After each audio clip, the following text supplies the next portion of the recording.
Lefkowitz. I'm a proud member of Ashby Village, a volunteer, a board member, and co-chair of the Arts and Culture Series. And I want to thank you all for joining us this afternoon to hear from a remarkable speaker about a bright spot in our dark time.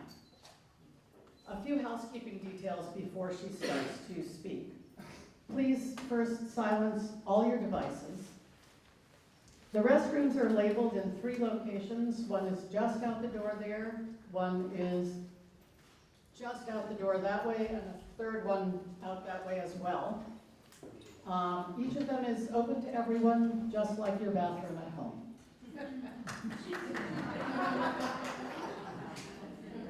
Our lost and found box will be at the sign-in tables where you came in case you left us anything you did not mean to leave us.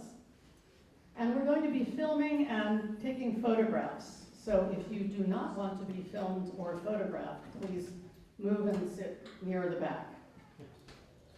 Right after my introduction is done, Saru Jayaraman, the president and co-founder of the Restaurant Opportunity Centers, is going to be speaking with us. And then we're going to open up for about 20 minutes of our questions for her. So please print your questions on the index cards that we gave to you as you entered, and I will be reading them aloud, and Sarah will be answering them. If you had a question and came up and you didn't take a card, then please raise your hand and a volunteer will bring you a card and a pencil. So if you are concise, then we'll have as much time for as many of your questions as possible. And now for our presentation. Before I introduce our speaker, though, I wanted to ask you all this. Please raise your hand if you've eaten in a restaurant during the past week. Yeah, I thought we were a bit proud. Speaker, when you paid your bill, did you leave your tip on a credit card? Please raise your hand. And if you left your tip in cash, please raise your hand. And you don't have to answer this now, but what do you think is best for the wait staff? Well, the answer to that question, which some of you knew, and others, are just some of the surprises that you're about to hear from the most inspiring and knowledgeable speaker I've been privileged to hear and work with in the past decade. Saru Jayaraman is the founding president of the Restaurant Opportunity Centers United, known as ROC. She's also the director of the University of California at Berkeley's Food Labor Research Center, both a Yale Law School and Harvard Kennedy School of Government graduate. Saru is the author of 2 books, one called Behind the Kitchen Door, and the other, Forked, a new standard for American dining.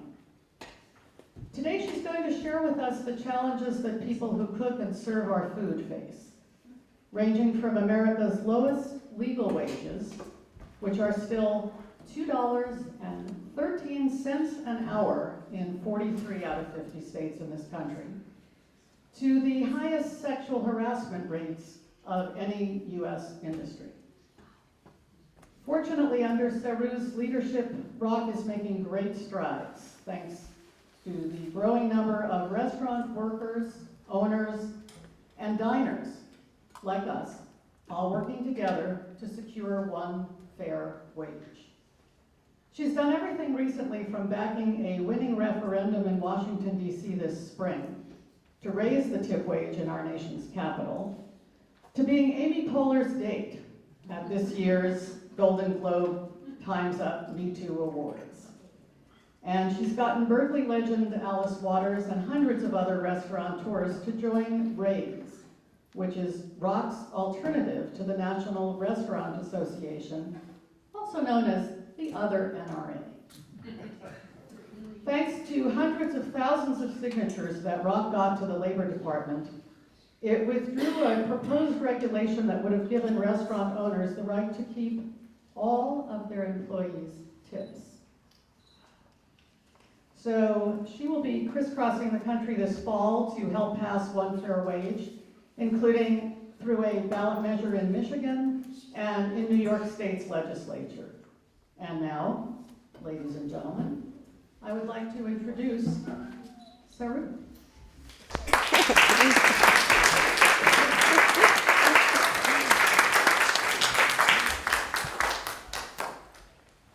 Thanks, Rochelle. You're welcome.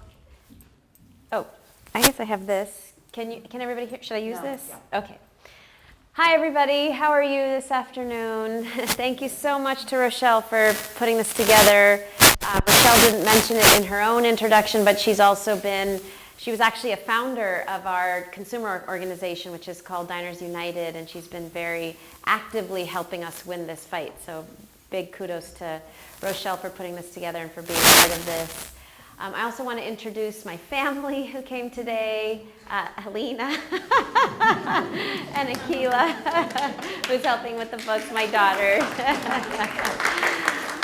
Zach, my husband, is the director of the Ella Baker Center for Human Rights here in Oakland, which Van Jones founded, and which I'm going to talk about in a little while because we're doing a big project together with them. And I also want to introduce Danielle, who's with ROC the Bay, our local chapter here in the Bay Area. Oh, can you hear me okay, better? All right. Well, thank you so much for coming this afternoon on a Sunday, which is why I brought the kids. They wanted to hear me talk since it's Sunday. Your assistant is coming this way. Thank you. Thank you, Akila. Okay.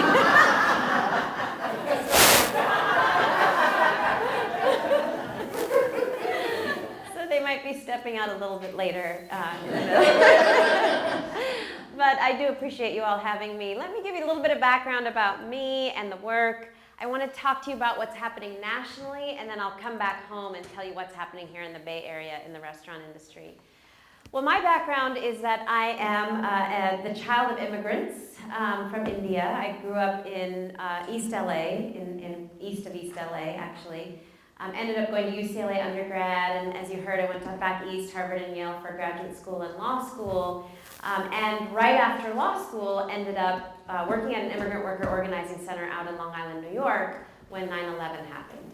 And on 9/11, there was a restaurant at the top of the World Trade Center, Tower 1. I don't know if anybody ever ate there. It's called Windows on the World. It was on the 107th floor of Tower 1. It was the highest restaurant in the world at the time. And on that morning of September 11th, 73 workers died in the restaurant. They either jumped to their deaths from the 107th floor, or they were literally evaporated because the plane hit below them. And so the heat rose so quickly that they couldn't escape. So these 73 workers died, mostly immigrants, inside that restaurant. They were preparing for the day's meals. If you remember, it was very early in the morning. It was 9/11 on 9/11, so it was breakfast time. They were preparing for the day's meals. They died in the restaurant or jumping out of the restaurant.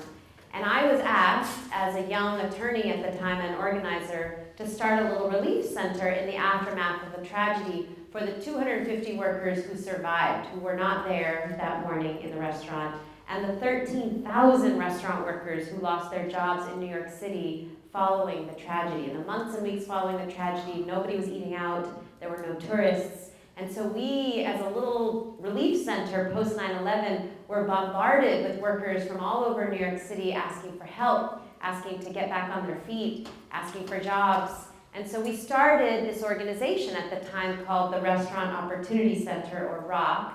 And what started as a little relief center post 9/11 has grown 17 years later. If you can believe it, it's been 17 years since the tragedy.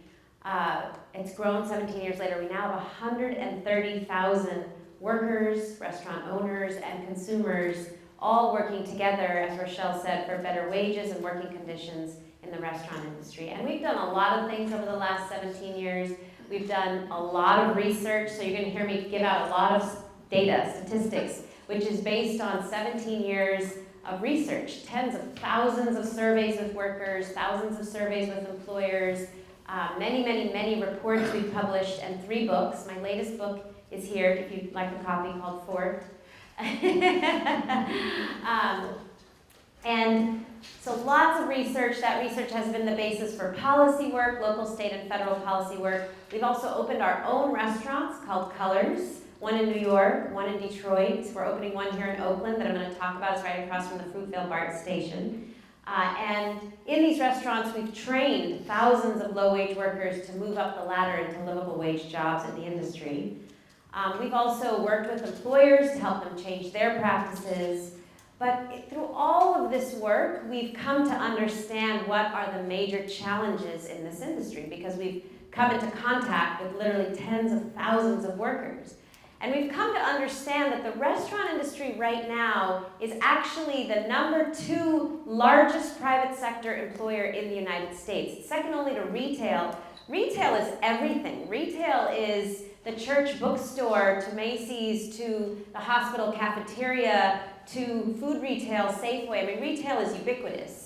But restaurants are a unique industry, and they're the second largest private sector employer in the United States right now. We're about to hit the 13 million worker mark. 1 in 11 American workers currently works in the restaurant industry, and 1 in 2 Americans, that means 1 in 2 of us, has worked in the industry at some point in our lifetime. How many of you worked in the restaurant industry at some point in your life? I mean, you're actually a lower percentage than I typically get. I mean, everybody works in this industry, or you have family or friends. It's such a large industry, and it continues to grow even as technology, develops. So you'll see some restaurants where there are iPads or different things you can use to order. Hasn't impacted the industry at all. We just continue to grow. Jobs continue to grow in this industry. We eat out and drink out more than any other nation on earth. And last year, we actually made world history, becoming the first nation on earth in which we now spend more money on food eaten outside of the home than we do on food eaten inside of the home. And so we eat out more than we eat in. We eat out more than anybody else on earth. All the data shows we are just going to keep, as a nation, we're going to continue to eat out, and that these jobs aren't going anywhere. And so unlike other sectors that might be declining or moving abroad or being replaced by technology, this sector is here to stay. And yet, despite the industry's size and its growth and the number of jobs and the fact that it's going to be here for a long time, it continues to be the absolute lowest paying employer in the United States. So every year the U.S. Department of Labor, I like to say as long as we had a functioning Department of Labor, has always put out a list of the 10 lowest paying jobs, and every year, the 7 lowest of the 10 are in one industry, the restaurant industry. The 7 lowest paying jobs in America, lower than farm workers, lower than domestic, lower than any other occupation you might think of as a low paying job, are the people who prepare and serve our food in restaurants. And just stop before we think about why. How is it the case that you've got the largest and fastest growing industry, which should indicate profitability and growth? How is it that that industry provides the lowest paying jobs? Before we do that, let's just stop and think about what is the impact of having the largest and fastest growing industry, the industry that's here to stay, and the jobs that are available to our kids, that these are the jobs that are available and they are the lowest paying jobs in America. What does that mean? It means that we as an industry are single-handedly growing the low-wage floor of our economy. We are facing right now the greatest income inequality in the history of this country, greater than the Gilded Age. Let me say that again. We have higher income inequality in this moment than we did in the Gilded Age. We are experiencing such severe income inequality, such severe divide between the rich and the poor. Even the restaurant industry is suffering. Back in the day, Olive Garden and IHOP and Denny's were restaurants that, quote-unquote, middle-class America could go eat at. These are the only restaurants that are stagnating, are the restaurants where, quote-unquote, middle-class America used to go. Because we have a shrinking middle class. Because we have an exploding group at the top and an incredibly exploding group at the bottom. So that right now, a little more than 1 in 3 Americans that works full-time or more than full-time, because most of the people I know work 2 and 3 jobs in this industry. The number of people at the bottom is growing so fast that right now we're a little bit over 1 in 3 working Americans working full-time or more than full-time and living in poverty. By 2020, that's just 3 years away, we're expected to hit 1 in 2. 1 in 2, half of all working Americans working full-time or more than full-time and living in poverty. And you have to ask yourself as just a random person, a citizen, a consumer of this country, what will happen to our GDP as a country when half of the country can't afford to consume? What will happen to restaurants and any business when half of the country cannot afford to eat out, let alone eat? What will happen when so much of the country is reliant on public assistance, our taxpayer dollars, not because they're not working, but because they are working more than full time and still cannot afford to survive without public assistance? We cannot survive as a nation, keep continuing to go in this direction, and yet this is the direction we are headed unless we make a change. And so here we are with the nation's largest and fastest growing industry, growing the low-wage floor of the economy, and you have to say, how? Why? How did this happen? And all of the research that we've done, decades of research shows, and this is what we uncovered in this book, that in fact, all of it can be traced back to the money, power, and influence of a trade lobby called the National Restaurant Association, which as Rochelle mentioned, we call the other NRA.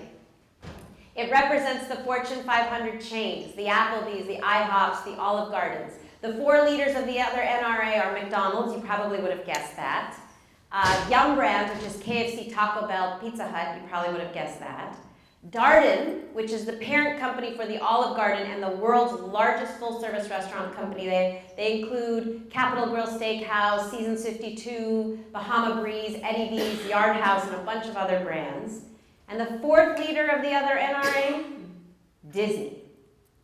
So 4 leaders of the other NRA and hundreds of chains that together make up this huge, very powerful trade association that has been lobbying for decades to keep wages as low, I like to say, as inhumanely possible.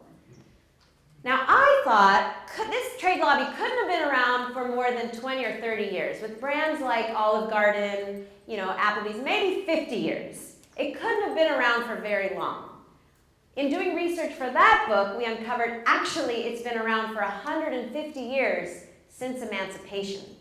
And that in fact, the predecessor to the other NRA at emancipation demanded the right to hire newly freed slaves and not pay them anything at all and let them live on customer tips.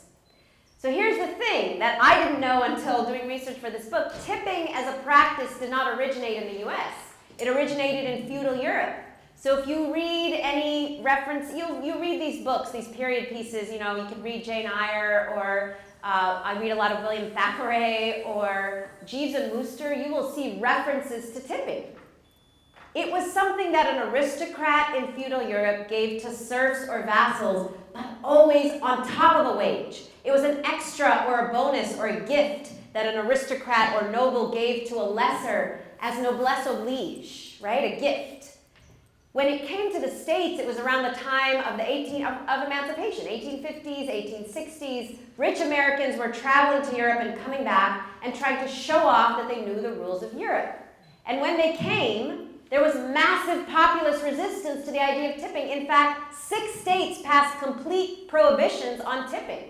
They said it's undemocratic, it's un-American, we reject it as a vestige of the feudal system. They said in America, we don't do this. You get good service regardless of how much you can afford to tip, and we think employers should pay their workers, not customers. So there was huge resistance to the idea of tipping. That populist resistance spread to Europe. The labor movement picked it up in Europe and got rid of tipping in much of Europe. So that if you travel to Europe now and you try to tip people, people will say, I'm a professional, many of them. Some, have learned to adopt to American customs, but many of them will say, I'm a professional, do not tip me. But here in the States, we went in the exact opposite direction because of the other NRA, which after emancipation said, no, we demand the right to hire newly freed slaves, black workers who haven't been paid anything at all, why should we pay them now? Let them live on this newfangled idea of a tip. And so the idea of tips as wage replacement, not on top of a wage, but instead of a wage, is a legacy of our ugly slave history in the United States. And so we ended up with a $0 wage for a mostly black workforce that was made law in 1938 as part of the New Deal, when FDR gave us the right to a minimum wage for the first time. Everybody got the right to a minimum wage except for tipped workers who are mostly black and mostly women. And they were given a $0 wage as long as tips brought them to the full minimum wage. And we went from $0 in 1938 to a whopping $2.13 an hour, which is the current federal minimum wage for tipped workers in the United States in 2018. 43 states, as Rochelle mentioned, continue this legacy of slavery. Some are higher than $2.13, but they all have this sub-minimum wage, this lower wage for tipped workers, including states like Massachusetts, where the wage is $3 an hour, and Michigan, where the wage is $3.52 an hour. New Mexico, not too far from us, where the wage is $2.13 an hour. And Washington, D.C., our nation's capital, which until June 19th, the wage was $3.33 an hour. So most of the country continues this legacy of slavery and expects tipped workers to live entirely on our tips because a $2 and $3 wage is a non-wage. Let's be honest. When you get a $2 and $3 wage, it is so low it goes to taxes. You're living completely on your tips. And the Restaurant Association says that's okay. These are white guys working in fancy fine dining steakhouses like Chez Panisse. They're doing great. They're making $150,000 a year in tips. When in fact, today, 70% of tipped workers in the United States are, guess who? They are women. They are women working in IHOP and Applebee's and Olive Garden and Red Lobster. They struggle with the highest rates of poverty. I already told you they are the poorest workers in America. They do not make enough money in tips to survive, and thus, they use food stamps at double the rate of the rest of the U.S. workforce, which means the women who put food on our tables in most of America can't afford to feed their own families. But maybe worst of all, because many of us have daughters, they have the highest rates of sexual harassment of any industry in the United States. Because when you're a woman working at Applebee's or IHOP or Olive Garden or any casual restaurant, and your income is coming mostly from a tip, you must tolerate all kinds of inappropriate customer behavior to feed your family in tips. So much so that management tells you, and this is research, this is not anecdotal, thousands of workers have reported that managers tell them, dress more sexy, show more cleavage, wear tighter clothing. In fact, many women are sent home and told, go dress more sexy and come back, so that you can make more money in tips. So women are told not to tolerate sexual harassment. They're told to go out and encourage sexual harassment in order to make more money in tips.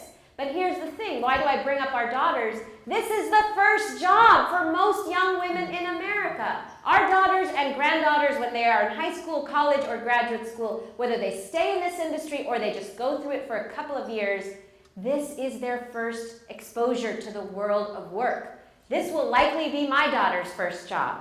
And I would be proud. It should be an industry with dignity. It should be a profession. In Europe, it is now recognized as a profession. You go to school for many years to be a hospitality professional in Europe. In the United States, it is only not recognized as a profession because of the way that we compensate these workers, the way that we treat them. But this is highly skilled work. For any of you who've done it, it is highly skilled work to be a hospitality professional. So here you have a young woman, it's her first job. She's told, dress more sexy, show more cleavage, wear tighter clothing. What happens to her for the rest of her life? Well, we're currently doing research with another institute at Berkeley called the Berkeley Institute for the Future of Young Americans. They've been doing a lot of research on Social Security, how young people think about the rest of their lives, think about Social Security, which is important, right? But they're also doing research with us to understand how a young woman's first experience of work in the restaurant industry increases her tolerance for harassment later in life. So that we've now interviewed senators, we've interviewed both state and federal elected officials, we've interviewed Hollywood actresses, media moguls, CEOs of companies, all women who worked in the industry as their first job and tell us You know, I've experienced harassment now in my current career, and I didn't do anything about it because it was never as bad as it was when I was a young woman working in restaurants. Which means our industry sets the standard for what is acceptable and tolerable for our daughters, for our granddaughters, when they go to work, when they go on for the rest of their lives. Fortunately, there are 7 states, including our beautiful state of California, that rejected this system many, many decades ago. California got rid of this system 43 years ago. Close to my birthday, actually, 43 years ago. So it's a wonderful thing. California, Oregon, Washington, Nevada, Minnesota, Montana, and Alaska all require the restaurant industry to pay the full minimum wage with tips on top, as they were in feudal Europe. That's the thing. We're just engaging in feudalism, and the rest of the country is engaging in pre-feudalism. All we're doing is giving people a wage. It seems so reasonable. But that idea of paying people a wage is such an anathema to the Restaurant Association. They say if we had to do what California does, there would be no restaurant industry in the rest of the country. You know, jobs would be lost, tipping would go away, people would stop tipping people. It would be the end of days for the restaurant industry. When in fact, the 7 states have, including California, higher restaurant sales per capita, higher job growth in the restaurant industry, higher job growth among tipped workers and servers, the fastest growing restaurant industries of any states, higher rates of tipping, we actually tip better than these other states, and 1/2 the rate of sexual harassment. And 1/3 the rate of managers telling young women dress more sexy, show more cleavage, wear tighter clothing in order to make more money in tips. Why? Because when you're a woman in California and you work at an IHOP or an Applebee's or an Olive Garden or a casual restaurant here in Berkeley, you can count on a wage from your boss. And you don't have to put up with anything and everything from the customer in order to feed your family. You don't have to tolerate a guy grabbing you in order to have something to take home to pay your bills. Now, I'm not saying there isn't sexual harassment in California. I am sure you have seen the news. There's plenty of sexual harassment, because half the rate of sexual harassment in our industry is still pretty high because we have the highest rates of sexual harassment. But being able to prevent harassment by paying people an actual wage, there's a clear point there.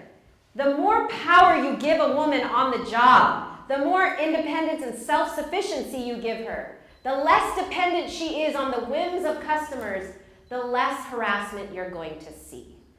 Fundamentally, the higher the wage, the less dependence on tips, the better off we all are. Less turnover for the boss, higher productivity, higher profitability, less harassment. It's so simple and it seems so reasonable, and yet we are in the fight of our lives in the rest of the country. I travel every week to places where we're running these campaigns, and I feel like I live in, multiple different countries, not one country. Because in the rest of the country, the idea of paying people more than $3 seems absurd and ridiculous. And here, the idea of paying people $3 seems absurd and ridiculous. But in the rest of the country, knowing what's happening here, we launched a campaign several years ago called OneFairWage. And we've been fighting the Restaurant Association to say, like California, you must pay a full wage plus tips like every other industry in the United States. I'm sure many of you owned businesses or own businesses currently at some point. You all have to pay a minimum wage. Why is it that this one industry gets away with essentially saying, we shouldn't have to pay our workers, you, the customers, should pay our workers' wages for us? Which is what they are saying. There's no nation on earth that allows any industry to get away with this except ours. And it is entirely due to the fact that you've got 2 NRAs that are quite powerful in Congress. And so our fight has been to say, this cannot continue to happen. So we launched the campaign in 2013, but it wasn't until last year, with Time's Up and Me Too and Harvey Weinstein, that we finally were elevated to the place that we were having some success. So you heard that I went to the Golden Globes with Amy Poehler. That was because of all the years of research and policy and communications work we had done to say we have the highest rates of sexual harassment of any industry. It was also because many actresses in Hollywood, including Amy Poehler, worked in the restaurant industry in their youth. Amy Poehler worked in the industry for 15 years as she was learning to become a comedian. So the industry embraced us, took me to the Golden Globes. Just after I was at the Golden Globes, Governor Cuomo, governor of New York, announced that he would make New York the 8th state after California to eliminate the lower wage for tipped workers. It was a big victory, but it was just an announcement, and if you know anything about Governor Cuomo, that is not enough. So we've been pushing, and over the last 6 months, there have been 7 hearings across the state of New York, upstate, downstate, east, west. Hundreds of workers have shown up to say we need a wage, and now we have to push Governor Cuomo to come out. If you've been following New York politics at all, an actress named Cynthia Nixon, who used to be on Sex and the City, is running against Governor Cuomo. She has come out in favor of OneFairWage. His Republican opponent has come out against, and so it is time for him to make his announcement, but he hasn't done it yet. So we're pushing in New York, and if you have friends in New York, please help us encourage Governor Cuomo to do the right thing. In D.C., after New York started to move, Washington, D.C. started to move, and you heard on June 19th, we put this on the ballot because D.C., like California, has the power to put things directly to the voters. We said, should tipped workers get a full minimum wage rather than $3? And most voters in the district said, we thought they already were getting a full minimum wage. Because the thing is, as much as the Restaurant Association fights us to say we can't pay more than $3, when you ask the populace of America, Republican and Democratic alike, this is something they actually universally agree on. Everybody should get a minimum wage, and it needs to go up. Even Republican voters agree the minimum wage is too low. It needs to go up. And so in Washington, D.C., overwhelming majority of the populace voted on June 19th, just a few weeks ago, yes, tipped workers should get $15 an hour like everybody else, not $3.33. Huge victory. But the big fight that we're engaged in this year, at least, is Michigan. Michigan is the ground zero for us. It's a battleground state. You may remember we lost Michigan to Trump by just 11,000 votes. There are 435,000 restaurant workers in Michigan, most of whom do not vote. Some of them voted for Trump because they're truly, just feel so disgusted with the status quo. Some of them didn't, many of them, most of them didn't vote at all because they feel completely disaffected and disconnected from the political system altogether. I mean, you can imagine living in Michigan, seeing your state devastated in so many ways. Manufacturing has left the state. There's a water crisis. Your children are being taken away within 72 hours after your water gets shut off in the city of Detroit for neglect. The situation in Michigan is dire. And when I started this talk talking about 1 in 3 Americans right now are in poverty, 1 in 2 Americans in a couple of years, that is the state of Michigan. I invite all of you to come with me to Detroit. It is like a war zone. It is like a bomb has dropped on the city. A city that not that long ago was very vibrant and not through fault of its own populace, but because basically capital has left the state. And what has replaced manufacturing jobs in Michigan? The restaurant industry. Of the 13 million restaurant workers in America, almost 500,000 are in the state of Michigan. It way outsizes its population vis-a-vis the United States, and it's because in these states where manufacturing is declining, the service sector has taken over. So everybody works in restaurants, and they earn this wage of $3.52 an hour, and they cannot survive. And year after year, both parties have sold them down the river. Both parties making compromises with the National Restaurant Association. And so if you saw politicians of all stripes leaving you at $3 an hour, would you feel inclined to go vote at all? No. People feel completely disaffected and disengaged and fed up with the system in Michigan. And so what we said is, we are going to put this on the ballot so that these waitresses, 80% of these workers are women. These waitresses, 40% are single moms. They're young also. They're all ages, but 40% are under the age of 24. They're young, they're women, they're in poverty, and the one thing that will get them to the polls is not a candidate, it's not a party, it's being able to go vote themselves a raise from $3.52 an hour to $12 an hour. That is on the November ballot. We have collected 400,000 signatures to put that on the ballot, and we are in a big fight with the Restaurant Association to make sure that we win. When we win this, it will be the first of the Midwest states to move in this direction. It will cause momentum. We already have legislators in another dozen states ready to pick it up next year after we win in Michigan.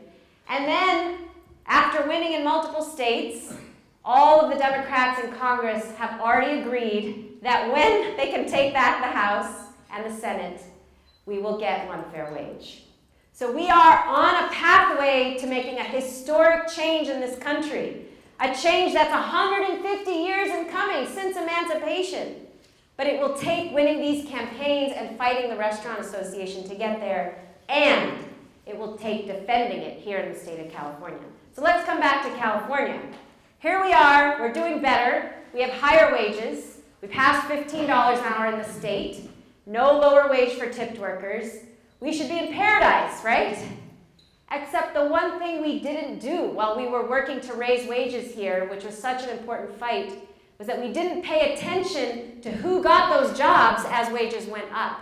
And we didn't pay attention to our own form of inequality, which is racial disparities in the state. Would you believe we have the highest wages in the restaurant industry of any state, but we also, as the Bay Area, have the highest race wage gap of any region restaurant industry in the United States. That means the gap between white workers and workers of color in the Bay Area, it's $5.50 an hour. That's double the race wage gap of Houston's restaurant industry. It is larger than any region in the United States. That is insane. We pride ourselves on being a very progressive, forward-thinking, conscious area, and yet this is something we have not paid attention to. As wages have gone up, restaurants have become more segregated. Gentrification has driven people of color far away from the restaurants where they could earn high wages. So here's the thing. In California, in San Francisco, even in Berkeley, there are white male servers who, as the Restaurant Association claims, actually can earn $150,000 a year. Kudos to them. It's a profession, as I said. People should be paid as the professionals that they are. The problem is that the data shows those jobs are held almost exclusively by white men. So while the industry hires women, people of color, immigrants, formerly incarcerated individuals at higher rates than any other industry in the United States, all of those populations are segregated into lower level segments of the industry, like casual and fast food, and into lower level positions, so that if you walk into most fine dining restaurants in the Bay Area, your server will be white, your bartender will be white, but your busser, your runner, and if you peep into the kitchen, all of those people will be people of color. And so that segregation has real consequences for people. People are not able to actually move up. They're not able to actually get out of difficult situations. There's what's called recidivism, where people coming out of the criminal justice system end up in the restaurant industry, but cannot actually move anywhere, cannot earn a livable wage, and so end up back in a life of crime. And so we need to actually break this cycle. And so what we did is we launched a huge racial equity project to encourage restaurants to think differently about who they could hire in what positions. And we worked with a couple of restaurant owners. You might know their names. Daniel Patterson is a celebrity chef and leader in the Bay Area. He owns the Alta Restaurant Group. He's been around for a very long time with some famous restaurants in Sonoma and Napa and all through San Francisco, and even here in Oakland, Plum Bar. He started a company called Local with another celebrity chef called Roy Choi. We started working with Daniel a couple of years ago, talked about this issue. It was something he felt very passionately about. And so we actually worked with him to change his fine dining restaurants' hiring, training, and promotion practices. When we started the whole thing, he started with 11% people of color in his fine dining server and bartender positions.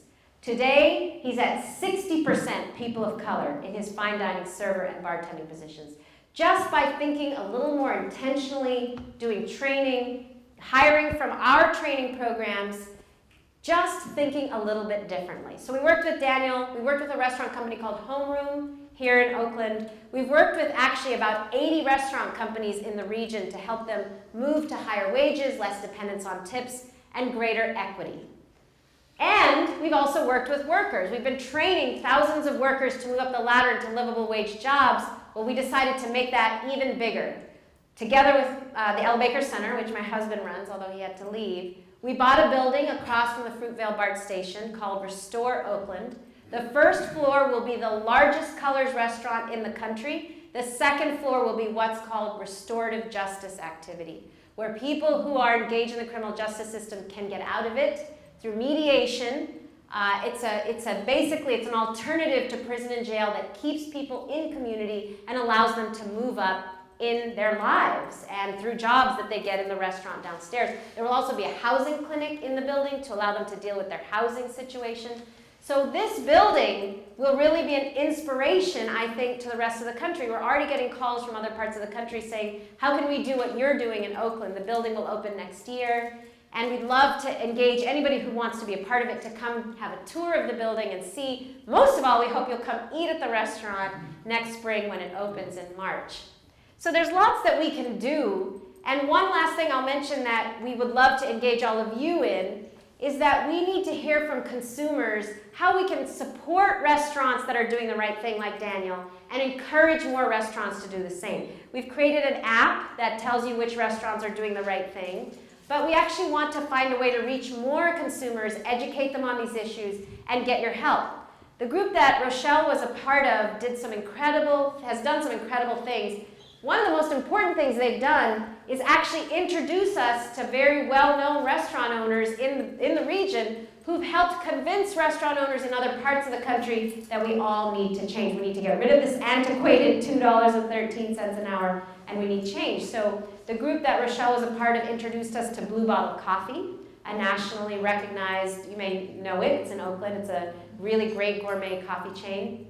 They introduced us to Alice Waters, that's how Alice Waters got involved. They've introduced us to many other great companies, and I'm sure you have favorite restaurateurs, or maybe you are restaurateurs, or you know restaurateurs who you could introduce us to and encourage to join our High Road Employer Association that's doing the right thing.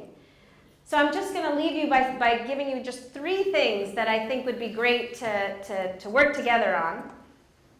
One is just to learn more and to please educate your fellow consumers. Not just here in California, but you all are related to and have friends and family in New York, DC, and Michigan. You know, the book is on sale here. You can also get it online. But if you could help us educate people in the rest of the country on the history, on the issues involved, and on the fact that California is thriving and there's no reason why the rest of the country can't pay its workers an actual wage. That's number 1. Number 2 is that we've got groups of folks like you that are helping us with Restore Oakland, the building we're buying in Oakland, and with this consumer activity. So Rochelle's been a part of something called Diners United. We'd love to engage anybody who'd like to join Diners United or be part of this building that's opening, help us birth a beautiful, inspirational edifice. And the third thing I will just say, and as part of being part of Diners United, we are looking for people who'd be willing to be part of a focus group of consumers that would help us figure out how to engage more consumers to support people like Daniel and put pressure on other restaurants to let them know we want to see more equity in restaurants. So we have a sign-up sheet. Daniel has a sign-up sheet over there that you can sign up to be part of a focus group. We'll give you nice food if you come. But we just want to pick your brain about what would move more consumers to join us. You know, is it tools we could provide consumers, not just on your phone, but at one point we were providing little leave-behind cards that you could leave every time you eat out saying, I really care about these issues. What would it take to get more consumers in the Bay Area to take action help us put pressure on restaurants to do the right thing? So we need your help in a focus group like that. And the last piece is, as I mentioned, it's been amazing having people like Rochelle introduce us to other restaurants. So just any form of resources that you'd like to help us, bring into the group, whether it's restaurant owners, that can be part of the organization, or your own time, or people you know who might be able to support the work financially. Any of that is all very helpful. Together, I think we can actually make this an industry that works for all of us, not just for the workers, who clearly will do better when they're paid well, treated well, and have the opportunity to move up. Not just for the employers, who actually do better when their workers do better. We've done years of research that shows this is the industry with the highest rates of turnover, and turnover can be cut in half when people are paid well and treated well. But also for all of us, because imagine how much better our dining experience will be when we can rest assured that the people who are touching and serving our food are actually able to survive themselves, and how much better we'll be off as a nation given everything that's going on right now that is so painful to so many of us to see what a divided moment we're in. I'm telling you, a major way to address that is to help most of the country actually live a decent life, be able to survive and feed their families. If we can do that, a lot of the pain we're experiencing right now will dissipate. Thank you so much.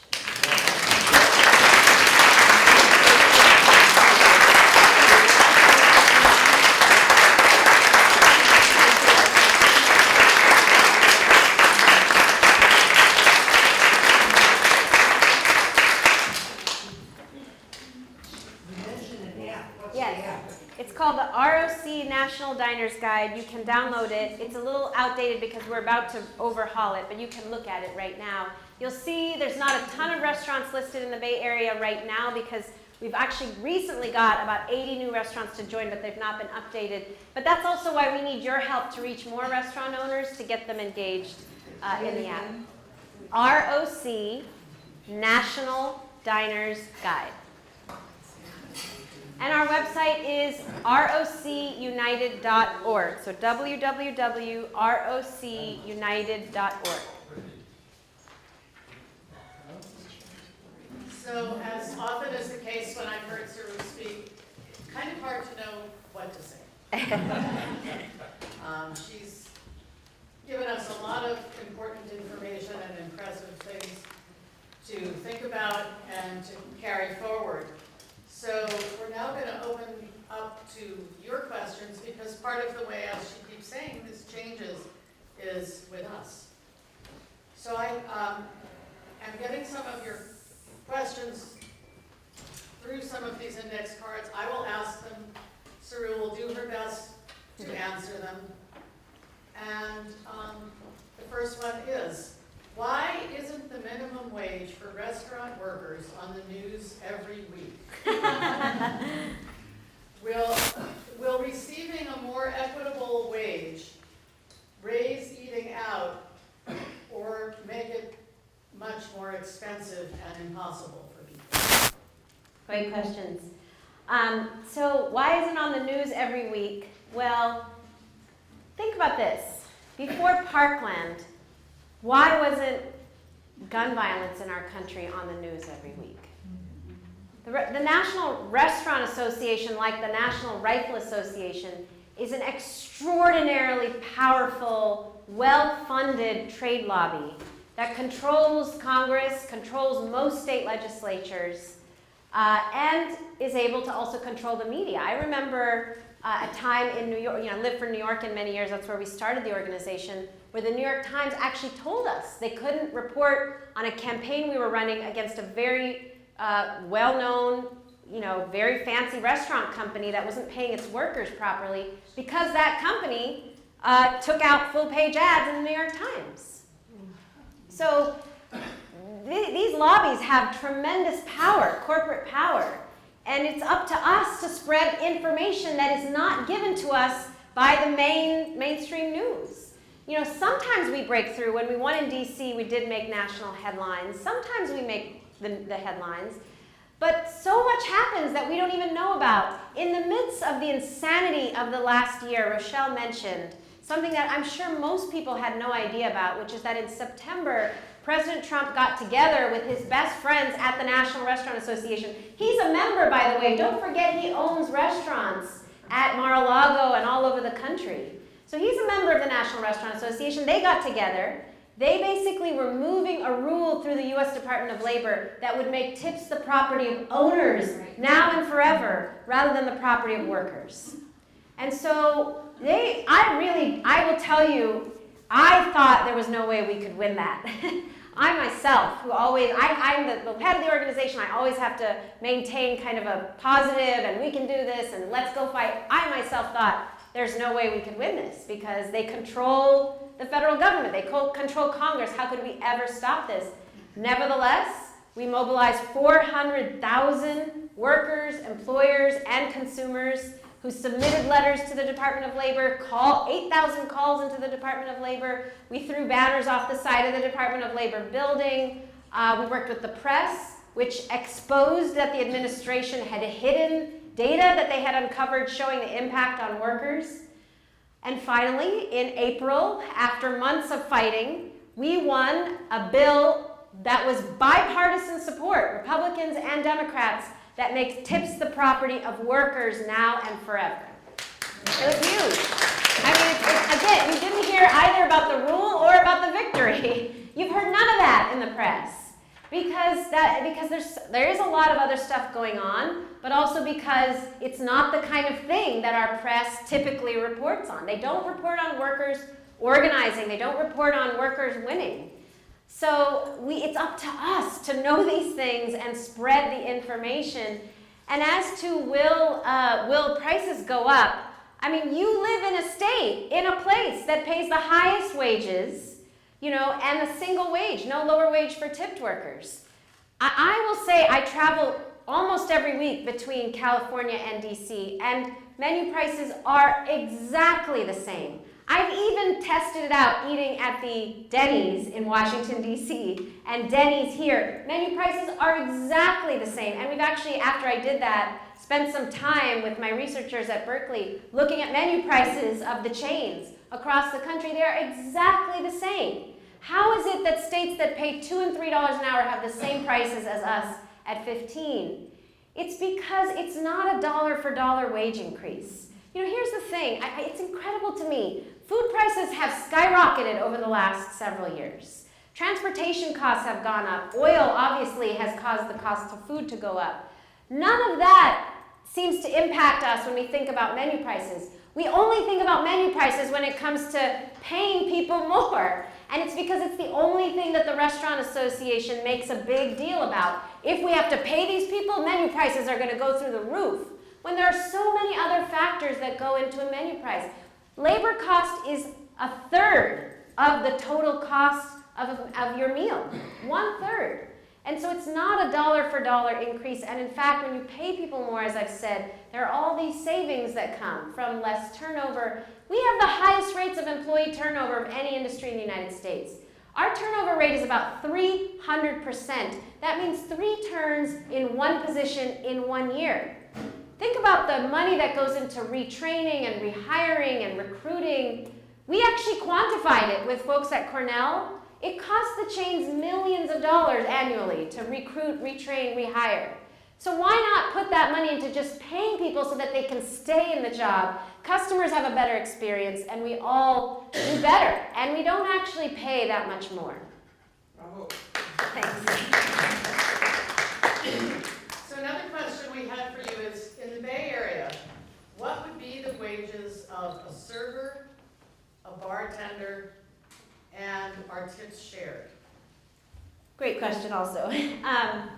So it really depends on where a server or bartender works. So the minimum wage that everybody's supposed to be paid in California, as you know, is going up to 15. Whether they're a server, bartender, dishwasher, everybody's wage is going up to 15. Tips, of course, make those wages go way up. So in a fine dining restaurant like Chez Panisse, it is true. Right now they do service charges, so it's different. But in a restaurant like Chez Panisse, a server or bartender could make between $100,000 and $150,000 a year. But a server or bartender in a casual restaurant here in Berkeley, all the restaurants surrounding the university or different parts of Berkeley, they're going to make far, far less. Anywhere between $30,000, $40,000 a year. Upwards of maybe $50,000 a year. So it really depends on the kind of restaurant And that's why paying attention to race and gender is important. Because that would be okay. You know, you work at different kinds of restaurants, you have different kinds of income, as long as everybody has the opportunity to move up from a casual restaurant to a fine dining restaurant. But if only certain kinds of people have the opportunity to move up to fine dining, then it creates huge disparities on the basis of race and gender. And so that's why what we're trying to do is say everybody should have the opportunity to move up. That's the training that we do, is we actually train servers and bartenders to move from a casual restaurant to a fine dining restaurant, or to move from a runner or busser position into a server position. Did I answer the question? Okay. So the next question is saying, talk about tip jars at the counter, takeout food places, coffee places, and fast food. Oh, and I did miss the tip sharing piece. Hi, Sarah. So in California, it's been law for a very long time that because we pay everybody the same minimum wage, tips can be shared between the front and the back of the house, which we agree with because, you know, we believe in a philosophy that the Restaurant Association agrees with, which is called the chain of service, that everybody's contributing to your meal from the dishwasher to the server. So we agree that tips should be shared as long as management never ever takes any portion of the tips. And the law that we got passed in Congress in April, which said employers cannot take a share of the tips, also said if you pay the full minimum wage, as they do in California, to your server, then tips can be shared. So that's the future we're looking to, is a future where everybody gets paid a wage and tips are shared. Now, some people have gone way beyond that. We've worked with restaurateurs like Danny Meyer in New York and Tom Colicchio, who've heard me speak, who are part of our association, and say, you know, hearing the history and the impact, we actually just need to get rid of this whole system and pay people a full, livable, professional wage and not have any tips. So when you go to Danny Meyer's restaurants in New York, and there are some restaurants in California that do this, it's like going to any other business. There is no additional gratuity whatsoever. Everything is in the cost of the food. And this is another area where we need your help, because customers walk into those restaurants, they see the chicken costs 20% more on the menu, and they think, oh, this is horrible, I'll never be able to afford this, not realizing that they would have paid the exact same thing because they would have paid the menu price plus 20% in tips. And all that the employer is doing is including everything in the cost of the meal, just as when you walk into a Macy's or a Home Depot or any store, you're not paying an additional amount to the person who shows you where the particular item is that you're looking for. It's all included in the cost of the... What are we doing every time we put this separate tip line, gratuity, service charge? What are we doing? What we're actually doing is not truly realizing the cost of the item. Somehow we're separating out the labor of customer service as if it's an extra or something that is just, you know, could be or could be. That person is going to do their job regardless of whether you tip. And so shouldn't that be included in the true cost of the meal rather than as an extra? So, and that's how it is in Europe, right? So some employers have gone way beyond. Some employers, like Alice, have taken a half step and do what's called a service charge. That's where there's no tip, there's just a total amount at the end of the bill that says I'm going to add 20%, you know, and that gets shared among all the workers. We are looking to pass legislation next year in California to make sure that that service charge goes entirely to workers, because we have seen some abuse where there's a service charge and the employer takes a portion of it or all of it. Yes. Come last to tip jars. Tip jars are interesting, and they're increasingly a problem. Tip jars, the people who are at a counter and there's a tip jar are supposed to be paid the full minimum wage. But in the rest of the country, as Apple Pay spreads, basically the concept of a tip jar is what? A person who's paid a full minimum wage and you're adding something extra, right? Now you walk into coffee shops, retail outlets, and they'll turn the screen around and they'll say, how much do you want to tip? And sometimes, I don't know if you've experienced this, I've experienced the owner of a small shop turning the screen around and asking me, do I want to tip? I mean, basically what's happening is that Apple Pay is spreading tipping across the economy. so that the Restaurant Association and retail can start to argue our workers are tipped as well. We should be able to pay a lower minimum wage. So we need to watch out for the spread of tipping across sectors that never had tipping before, because soon other industries will be asking for the same boondoggle exemption that the Restaurant Association has won. So listen, I want to be clear. As long as this system is in place, please tip. Tip well, tip in cash. $15 is not enough for anybody to live on in the Bay Area. It's just impossible. So as long as we're not talking about a society in which we're actually compensating people for the full profession that they work, we still need to tip. But we also, as a society, need to be fighting the spread of tipping and a sub-minimum wage across multiple sectors. Sorry. With another question about tips, this person among us says, I understand that tips should be in cash, but how does that ensure they get to the worker? So the reason why we say tips should be in cash is that in most of the country, it's illegal in California, but they do it anyway often. In most of the country, employers can deduct credit card fees from workers' tips. So when you pay on a credit card, the employer will charge the worker for processing that tip on a credit card. And their tips are deducted. So if you want to make sure your full tip goes to the worker, pay them in cash. That's illegal in California. They're not supposed to be deducting, but we hear it happens all the time. So that's why it's better to leave it in cash. Now, no, we cannot guarantee that that cash will get to the worker, which is why we do so much work representing workers, letting them know about their rights, because it's illegal if their tips don't make it to them. And so that's why another thing that you can help with is encouraging workers either your family or friends or where you eat out, to join ROC. And Daniel has flyers that you can give to your favorite servers and bartenders and restaurant workers, encouraging them to join ROC, encouraging them to know their rights, encouraging them to get free training from us.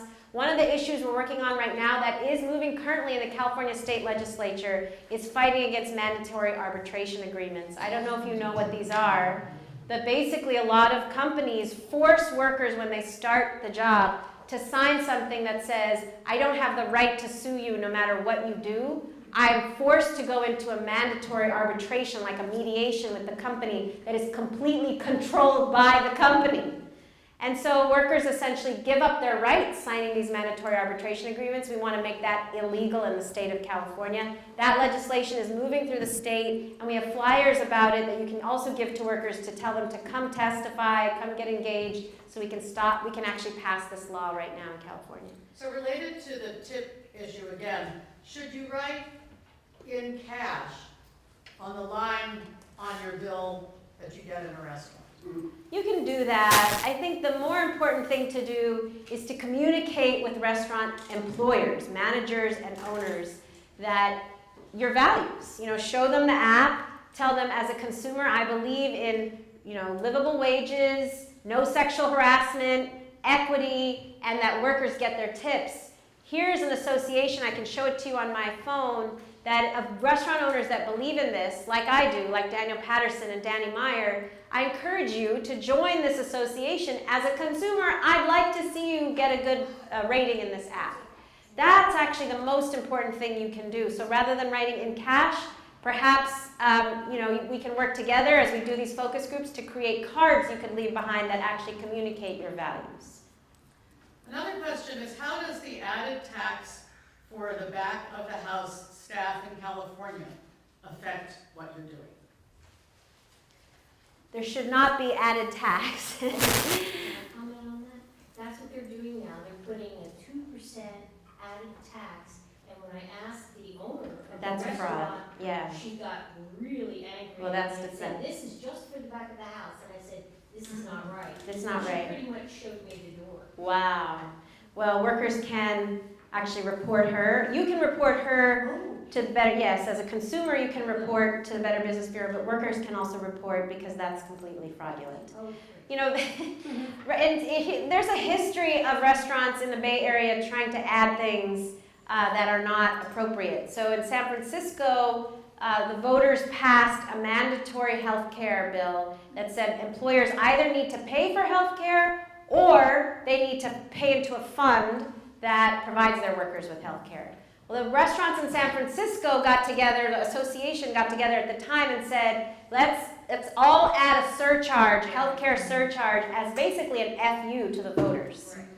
And then, of course it was exposed that this surcharge was baloney, that it wasn't going to any healthcare related anything. It was just the employers being spiteful to the voters. And so they were sued. There was a class action lawsuit. They were sued and they had to take it off. So, you definitely should, if you see these kinds of strange things, this is why we want to make it law that service charges and surcharges go entirely to workers, because people can add all kinds of things and you have no idea where it's actually going. So we need transparency about what this stuff actually is, and we need the law to protect workers to make sure this stuff is actually going to work. So the next question is also about healthcare, and what about sick time off? Yeah. So 90% of restaurant workers in America work full-time without a single day to take off when they are sick. And that means 2/3 of food service workers feed us when they are ill, with everything from H1N1 to typhoid fever. There's many stories in this book and my previous book, Behind the Kitchen Door, of workers working with extreme diseases because they're not allowed, not only are they not allowed to take a day off, they're actually penalized and punished for taking a day off when they're sick. And so in California, of course, we passed 3 days of paid sick leave, but that is truly pathetic. For a full year, for workers to have just 3 days to be able to take off. Certain cities have more, Oakland has more, San Francisco has more, but in most of California, people can only take 3 days if they know their rights, which means wherever you are in most of California, you still are at risk of being served by very sick workers.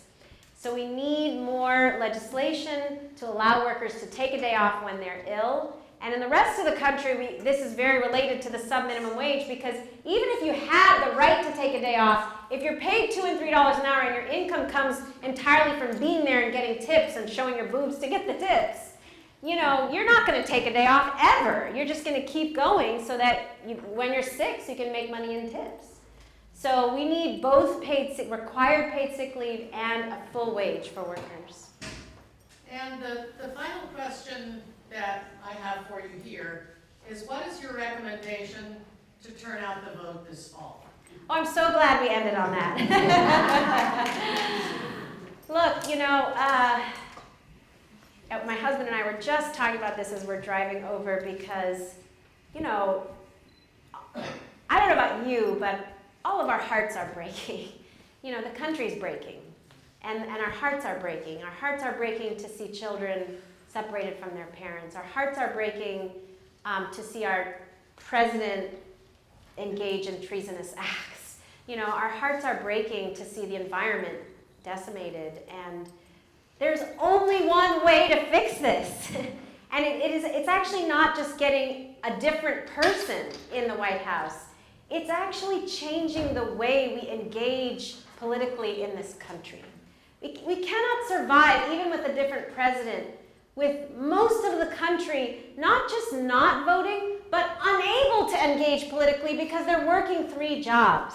We have no future as a nation if all we're saying is let's just get a different Congress and a different president, but if we don't fix what's actually happening on the ground in most of the country, in states like Michigan and Mississippi and Pennsylvania and just everywhere, and even in the state of California, which, by the way, you may never know it living in Berkeley, but has the highest rates of poverty of any state in the United States. Did you know that?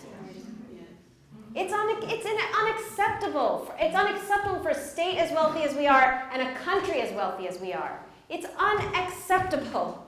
And so what do we do to get the vote out? Yes, we should do all the things we typically do, voter engagement, but I represent 13 million restaurant workers who are sick to death of being told, vote, go to the polls, this candidate's better for you than this candidate. They couldn't care less. It doesn't matter how charismatic the person is, because they are struggling to survive. they're struggling to survive. They don't have the space to think about the Supreme Court, or the environment. They're struggling to survive. And so what we believe is the future is actually engaging people on the issues that matter to them the most and being able to connect that to engaging politically and how engaging politically impacts the issues that affect their livelihood and their survival. So we're doing two things in Michigan that we're hoping to replicate in the rest of the country. One is, I told you, we put this issue on the ballot. And we're not going to people saying, vote for the Democrat this fall. Vote for the Democratic members in Congress because we need to flip Congress. No, we're saying go vote yourself a $9 raise from $3 to $12. And let's talk about which elected officials will stick with you, will stand with you on the things you care about. So we created something called We the People Michigan. We did town hall meetings in 15 regions of the state, brought people together across racial lines, and we asked them, we didn't tell them, we asked them, what are the issues that matter to you the most? Of course, they said wages. They said water, because if you know anything about what's happening in Michigan, people don't have access to water. They said education because a crazy lady devastated the state of Michigan's education. Her name is Betsy DeVos. They say Social Security. They say, I need health care. They say the things you'd expect them to say, which I call basic human needs, and I've heard the Democratic Party called bold and radical ideas. And they're just basic human needs.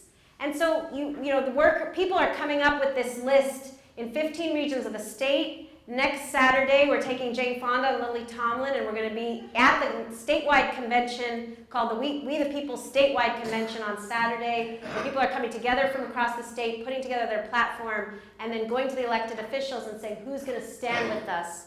And so rather than us saying, vote for this person, we are listening to people. They are saying the issues that matter to them the most, and letting the elected officials come to them. And on top of all of that, doing a lot of political education around race and telling them the elites are purposefully trying to divide us by race. Trump has done such a good job trying to divide us by race, but really our fates are shared and we all want the same things.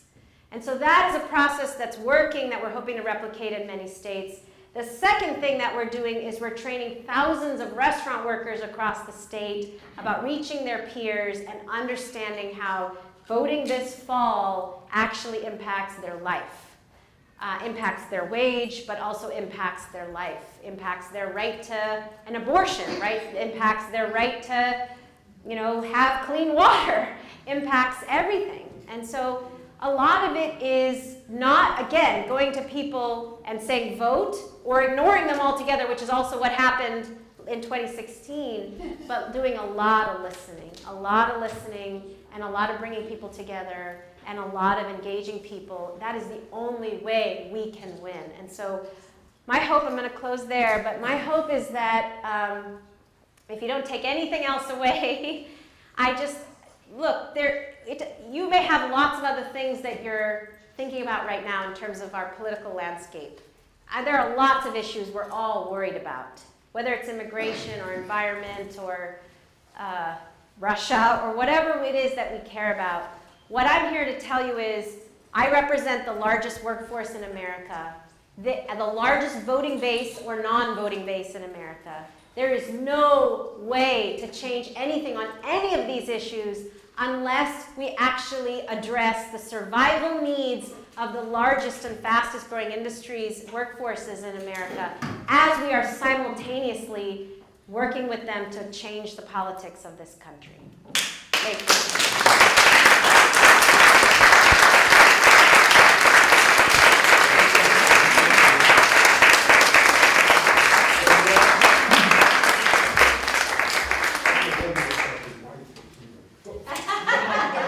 So the last question was, why aren't you running for president? Office. Fly anywhere. Go ahead. Yeah, everybody has their role. and mine has to be, I have to fight from the outside. That's my role. And we are developing a lot of amazing restaurant workers, women, to run. We got a waitress elected to the Rhode Island State Legislature. And we can do it everywhere. Yes, exactly. There's no reason why working people can't run, and they should, and we need more women, and we need more women of color. And so that's my role, is developing others and fighting from the outside, because, you know, we can't have everybody run. We need people who are going to run, and then we need the rest of us to hold those people accountable, even if they're our friends. I mean, did Obama teach us, the Obama era, not teach us one thing? It's that we cannot just put somebody in office and then sit back and, you know, think they're going to do everything. We have to hold our own people accountable. And that's my role. Thank you.